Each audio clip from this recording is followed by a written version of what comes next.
100 రోజుల్లో 6 గ్యారంటీలు అమలు చేస్తామని చెప్పి కాంగ్రెస్ పార్టీ ప్రజలను మోసం చేసిందన్నారు బీజేపీ రాష్ట్ర అధ్యక్షుడు కిషన్ రెడ్డి. గ్యారంటీల సంగతేంటని నిలదీశారు.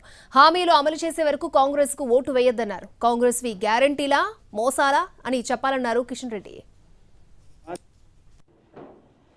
ఒక తల్లిగా మాట ఇస్తున్నని చెప్పింది. తల్లి ఎక్కడ పోయింది, కొడుకు ఎక్కడ పోయాడు, ఇక్కడ నాయకుడు ఏమయ్యాడు, గ్యారంటీలు ఎక్కడ పోయినాయి, ఇవి గ్యారంటీలు అనాలనా, గ్యారంటీలు అనాలనా, మోసం అనాలనా, దగా అనాలనా, నమ్మక ద్రోహం అనాలనా, తెలంగాణ ప్రజల వెన్నుపోటు అనాలనా కాంగ్రెస్ పార్టీ చెప్పాలి.